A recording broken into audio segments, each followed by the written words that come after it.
Let's give some tzedakah. And I would like to share with you today a thought on Pirkei Avos, since this is the time when we learn Pirkei Avos every Shabbos, between Pesach and Shavuos, Chabad custom all the way for the entire summer. This week we're learning the second Perik. The second Perik starts with the Mishnah, where it says, Rebbe says, Eizo yiderech yishora sheyover lo ha'adam, which is the proper path for man to choose for himself.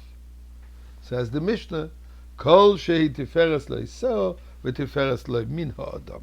Whatever brings beauty to the person that does it, and it is beautiful to mankind. In other words, something which is good for everyone, for yourself and for the other.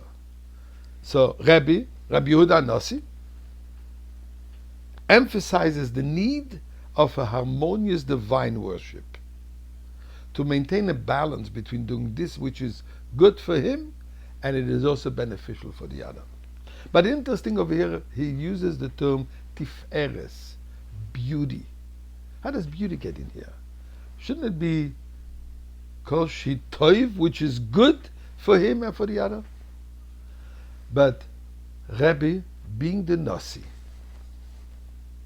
which means Nitzutzoy shel Yaakov Avinu, the spark of Yaakov Avinu.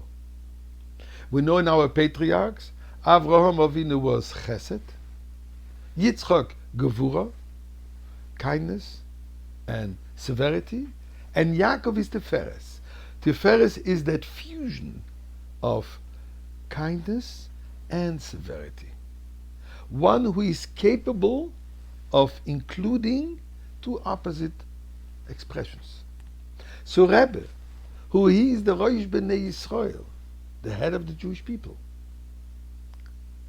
is capable of imparting in us the capability, the possibility to actually act in a way which normally would be contradicting. Either I do for myself or I do for the other. Says Rebbe, it is possible to do it in such a way that none of them should be missing out. How is this? Because of Tiferes. Because of that midah of beauty, which is that combination of both of them. And Rebbe is the one who is capable of doing this. Because, as we just said, Rebbe, which is Rosh Bnei Yisrael, and is the nitzah, the spark of Yaakov Avinu. What we find by Yaakov Avinu is something very particular. But the Gemara says, Yaakov Avinu lo meis. Yaakov Avinu didn't die. And as Rashi says, we're talking in the physical sense. Exactly what the meaning of this is, not for now. But these are the words, the clear words in the Gemara. And as Rashi says, Aval Chai Hoya, he was actually alive, and he's still alive. So there's an interesting story in the Gemara about Rabbi Yehuda Nasi, which really exemplifies this concept. It says that Rabbi, before his passing, assured his family that he would return home every Friday night. And he asked them to prepare the candles, the table, and even his bed, just as he did before. And in fact, he would come every Friday and make Kiddush for his family. Now we understand, making Kiddush has to be in a physical body. One cannot be listening to Kiddush from an angel. It has to be from a human being. So Rebbe would actually come back to his family every Friday night for an entire year. It stopped because people became aware of it.